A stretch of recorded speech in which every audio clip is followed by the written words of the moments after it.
we discuss it all. Maternal health, FM, and also on Sunny TV every Friday morning from 9:30 a.m. to 10 a.m. Also repeat broadcast on Saturday morning from 9:30 as we bring to you the Cradle to Crayon Show.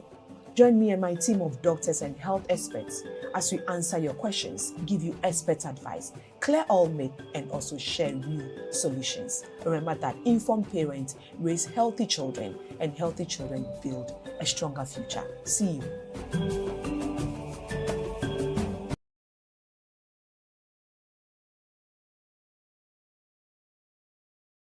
On Sunny TV, check out our Facebook pages. We are live there. Join the discussion and let's have a good time. We say thank you to our sponsor, Back Specialist Hospital and Fertility Center. In the course of the show, we'll open our phone lines. Now, as parents, we know that children naturally are very curious. Sometimes, out of their curiosity, we just wonder whether it is because of boredom or they just want to exploit the environment. We get them inserting objects, foreign objects, into delicate parts of their body. So it's either the ear, their nose, or their throats. And when care is not taken, they can really raise very health complications. This morning, we are joined by an ENT specialist from Cradle as we discuss foreign bodies in the ear, nose, and throat. We want to know the risk involved and the warning signs that parents should look out for. Usually happens in their absence, so warning signs that they should look out for. And then what they should not do when this happens, why they should immediately go to the hospital for their babies or the children to be attended to. But before then, we'll pick a break as message from our sponsor, Time with Dr. Abuna. She talks about cancer in children. We'll be back. Think cancer is just for adults? Nope. Kids can get cancer too, you know. But the good news is that there is hope. Most childhood cancers are curable if caught and treated early. So watch out for these signs. A white spot on the dark part of the eye, or lumps or bumps anywhere in your kid's body, including the tummy. Or if the child gets sick frequently or turns suddenly pale, or if the kid is bruising or bleeding very easily, it could be a sign of cancer. If you notice any of these, don't wait. Get the kid checked out. Early detection saves lives. Share this to spread awareness.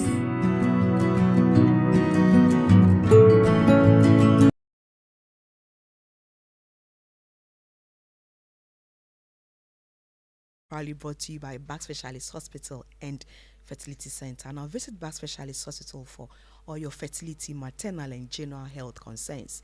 Their services include IVF, IU and other fertility services. They do child health and pediatrics, women's health and gynae, obstetrics and maternity, internal medicine, general OPD care, inpatient care, surgical service, that's both general surgery and plastic surgery, and also theater service, and laboratory and ultrasound scan services, amongst others. Locate them right here in Accra. They are in Taifa, or call them on 0558 862 292 or 0592 196 003.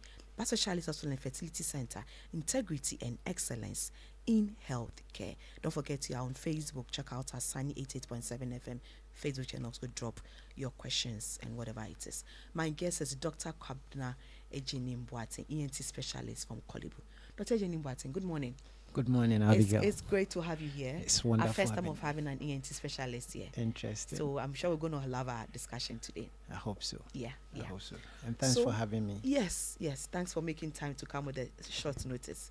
When we say foreign bodies in the ENT, what are we looking at? Okay, so when we talk about foreign bodies, what we mean are substances that are inappropriately situated in a particular body location.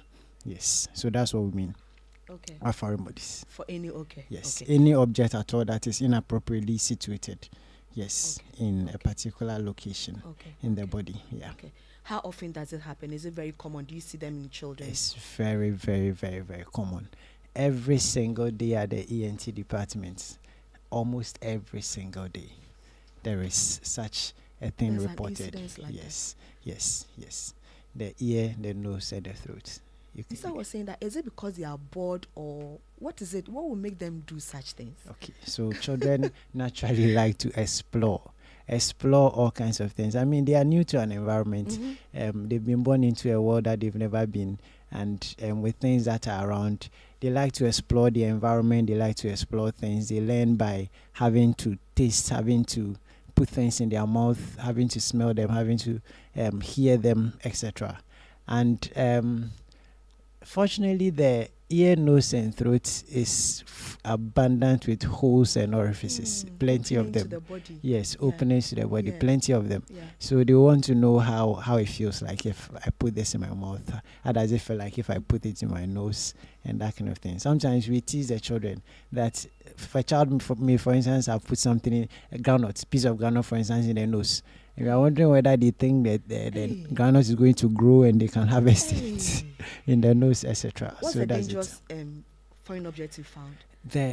This question is a bit difficult to answer in the sense that depending on the location, anatomical location the object finds itself, and then the nature of the object, something becomes very dangerous. So something like, say, a toy part, small toy part, looking at it, may not be so, does not look threatening until this toy part finds itself in the airway where the air is passing, finds itself in the larynx. The larynx is a voice box.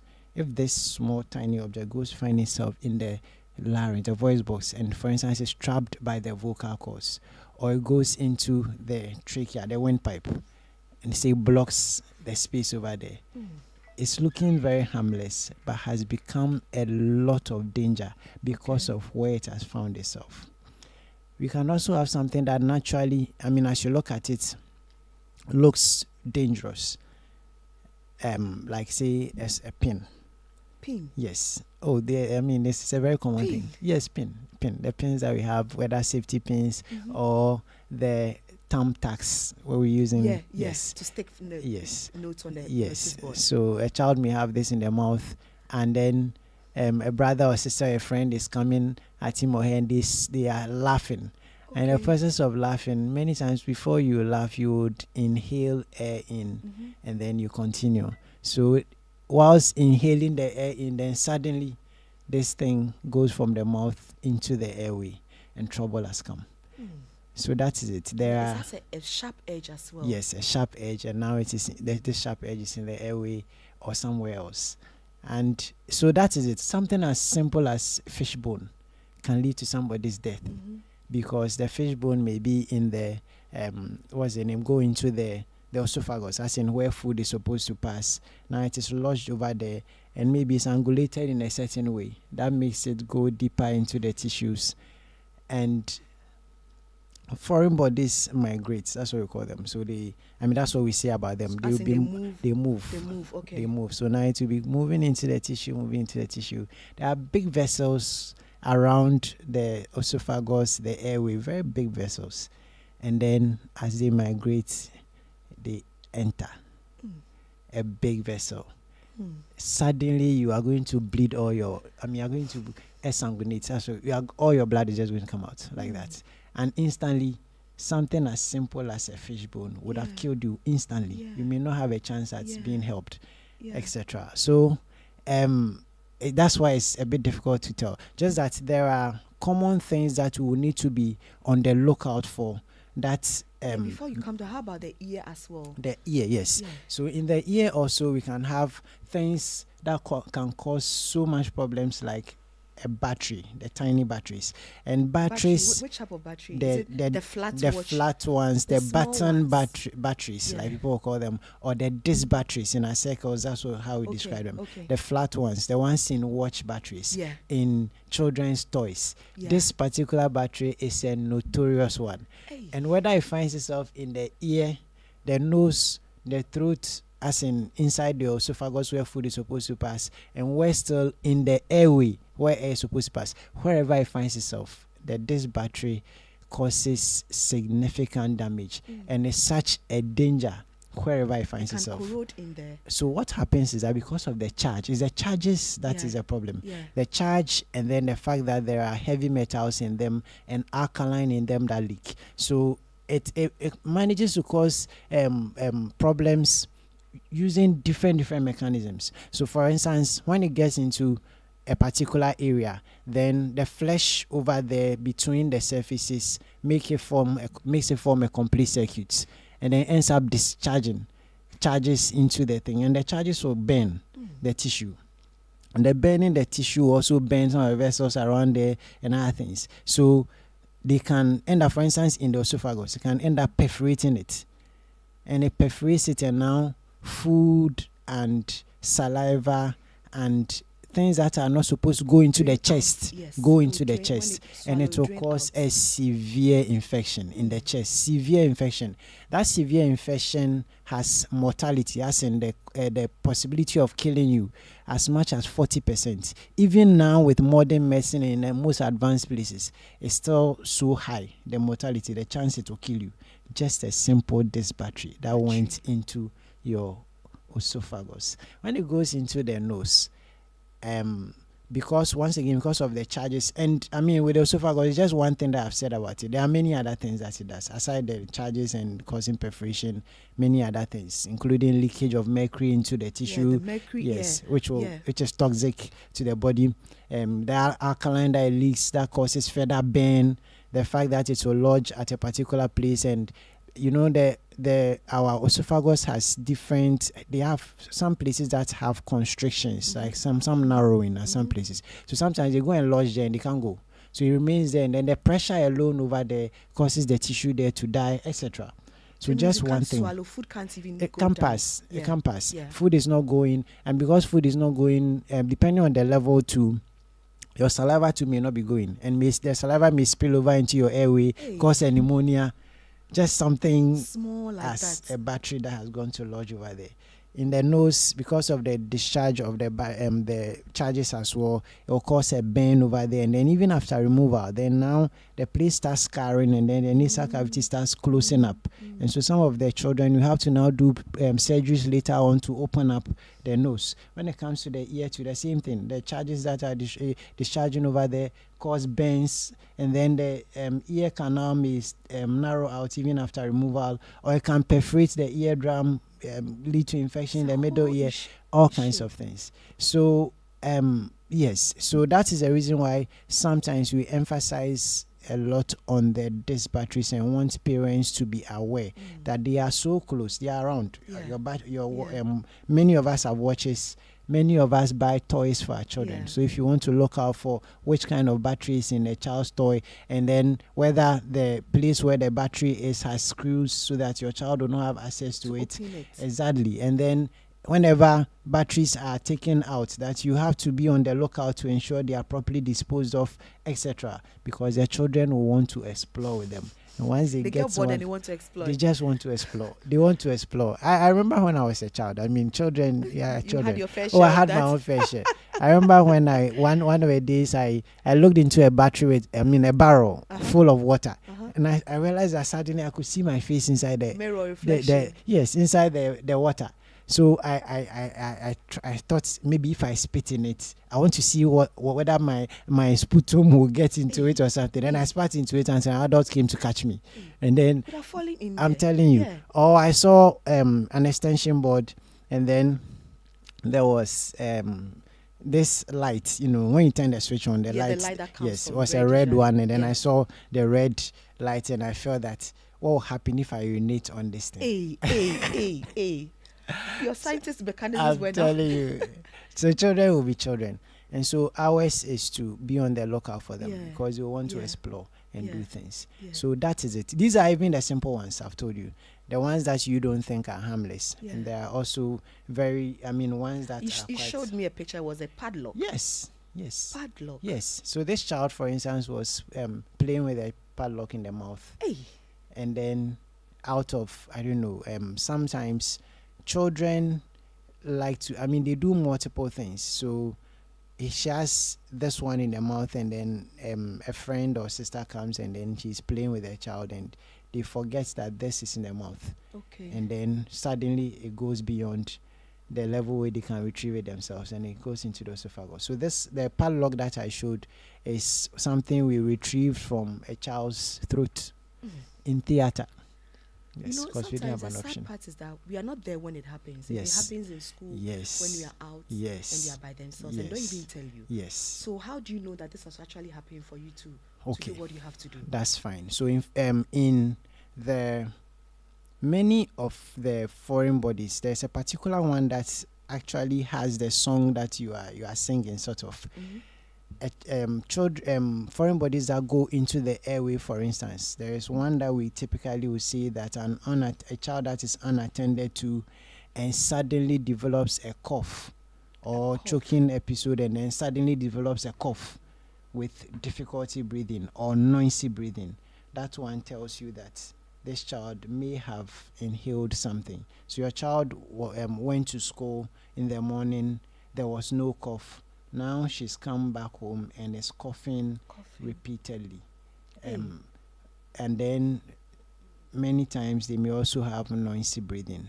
Don't just disregard it. Is it at night when they sleep or even during the day? During the day can be, and then at night as well. But there is something that we say about these foreign bodies as well. So what can happen is that during the day, at the time that it happened, this child, if other people were there, realize that the child is suddenly coughing, but the cough can stop, and then by the time they get home whilst you are there might be nothing. Then at night they start coughing again because of the mechanism, especially when it is organic things like granules. Granules is also one of the things that I would want to emphasize. Yes, granules and children.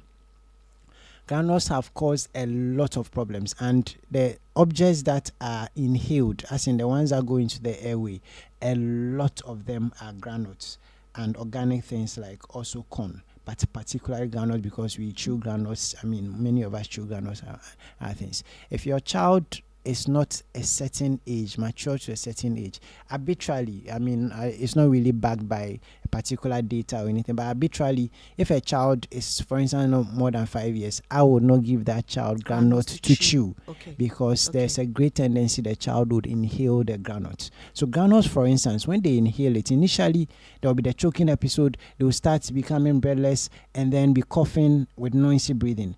But it goes into quiescence.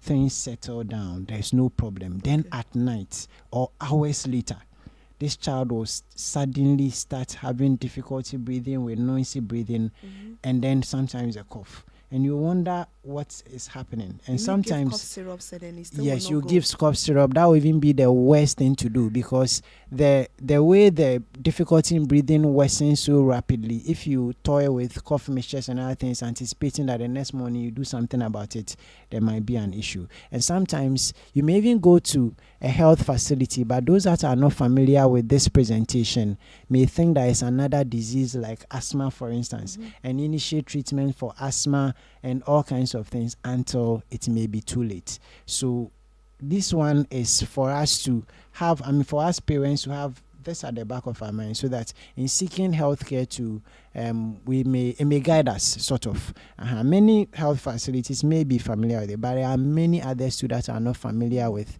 presentation of children having inhaled objects and other things.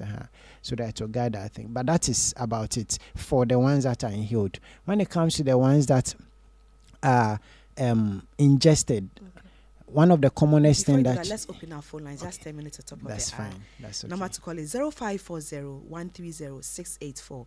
0540-130-684. You can also drop us a message on the same number or drop us a message on Facebook. Yes. All right. That's fine. And then when it comes to the ones that are ingested, the child may self-report that they've ingested something. Yes. And then the child may also be drooling, unable to swallow his or her saliva and just be spitting it out. That's one of the things. Then the ones that are put in the nose, any child that is having discharge from one nasal cavity, especially offensive discharge from just one nasal cavity, don't assume it's a cold or a cough. Please, a cold or an upper respiratory tract infection, kindly go to the hospital. A unilateral, as in one nasal cavity, offensive nasal discharge, please go to the hospital. There is a great tendency that a child has inserted something in the nose. And then when it comes to the ones in the ear, the child once again may self-report, or they may be tagging their ears. Sometimes too, It's only when you go for a routine check that we Routine realize check, that there's there's something something in in there. the ear. Yeah, Yes, yeah, that's yeah. about it. So I've heard instances where flies can enter. Yes, yes. At that moment, what do you do? So the best thing you can do for yourself, because these insects will be making noise or be walking, and then it's so uncomfortable. You can drop in something that should suffocate them, like olive oil. You drop it in the ear, it suffocates them, it kills them, so that at least you can have peace. Because I've had one such instance where a cockroach had entered somebody's ear. Cockroach? Yes, especially when we sleep on the floor and other things. You are sleeping on your mat, and yes, this insect is walking about at night. And it was terrible when the person came. Every movement of the cockroach is as if something is Also moving in the trying to person's get out. head. Yes. Yeah. So it was so terrible. But what you do is to suffocate the insect. And then once it dies, then you can have peace. And you can come to the hospital. In fact, when it happens, come to the hospital. Be on your way to the hospital. But you can put something in, at least by the time you come, you would have killed it and you have some comfort. And then we can take it out for you. Yeah. I'm looking at what parents should not to do at the time that these things are put in. That's also a very important one. Once you realize, once you suspect or you have seen or your child has self-reported to you that have put something in the any of the orifices, the nose, the throat, mouth, etc. The throat, yes. Report to a health facility, and more specifically, go to an ENT, ear, nose, and throat facility or department in the bigger hospitals. Yes, go there straight away. Don't attempt to remove them, because something in the nose, for instance, that you attempt to remove can end up in the airway. The child can inhale it. Don't attempt to remove, because children will not cooperate with you. No child will sit down. Some want to use a cotton bud to remove. There's no way a child will cooperate with you when you are attempting to remove something from the ear. Yes, except maybe very older children, but the age group where this one happens a lot is the 0 to 5 age group, particularly 0 to 3. Yes, and in that age bracket, no. Why should you put something in my nose when I've not put anything in your nose? But you put something in your nose in the first place. Exactly. That's how come it's so not fair to the parents. But that is what it is. They will never cooperate with you and sit down quietly for you to do. So as soon as possible, you are heading straight to Please the come hospital. around and let us help you in getting it out. Okay. So I have this question. Is saying my 5 years always likes to use a cotton bud to clean his ears. So I do it myself for him. But the cotton sometimes keeps coming out. Okay. Are these cotton buds really safe, Dorothy? Yes. Are they really safe? Sometimes you get the cotton coming out when you are doing it. I get you. So the cotton buds are not safe. The message we have been trying to put out there constantly is that whether an adult or a child, don't be cleaning out the wax in your ear at home. The reasons are, I'm sure you are debating me as I'm talking right now in your head, but the reasons are a number of them. One is that the wax itself is protective. It keeps the ear acidic and helps in killing germs, etc. The second thing is that the body itself has been made such that it self-expels the wax.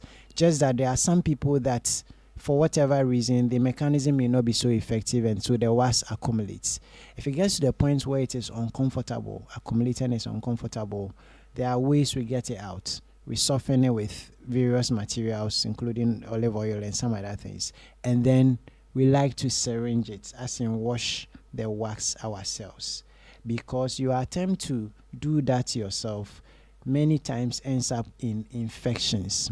But sometimes in the ears ear. are itchy, so you want to scratch. Okay. So we find that sometimes use matchstick. Yes. To do it. And many, aside matchstick, people use pentos, people use Yes. feathers too, because our mothers always have feathers, and I'm telling you, feathers. That yes, and then we enjoy it so much and other things.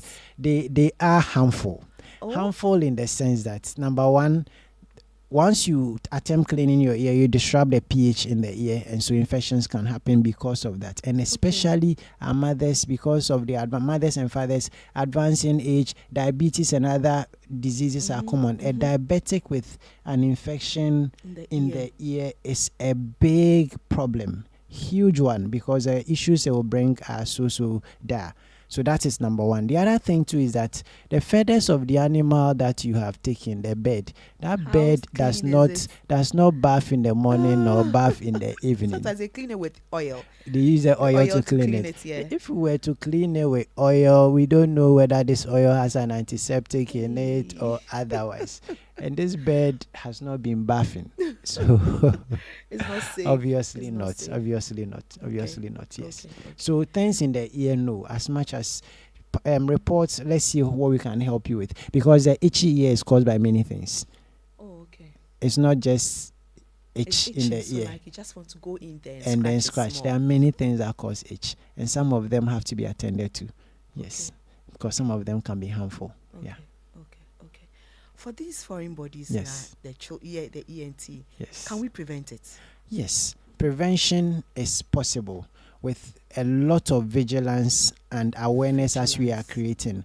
Every child, during a certain age group, 0 to 5, I would say, your environment is one that you should always be intentional about. Ensure that the environment that you have is a child, it's a child proof environment, sort of. Yes. Take all things that you think children can play with, give them.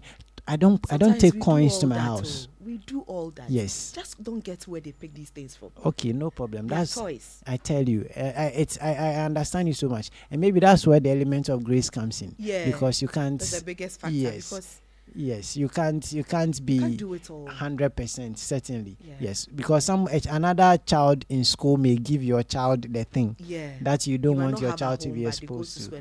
Exactly. Or another child may have plaited the hair, they put beads over there, and the bead that you are not keeping at home, they'll pick the beads and then insert in the ear. And that this also brings to our attention when we are making our children's hair, particularly our daughters. They are beautiful and other things, but let's be mindful what it is that we are using to decorate the hair. The ribbons that you are using, particularly the beads, the beaded ones, they pick the beads and put them in their nose, put them in their ears, swallow them, etc. So you would have to you may have to choose one that is large, that a child cannot put in their nose, etc., or cannot swallow, etc. So let's be mindful about that. And then mothers also, as you make your hair, the things that you use in decorating your hair, because some mothers may also put some beads and other things inside there. So you need to be mindful. Our bracelets, etc.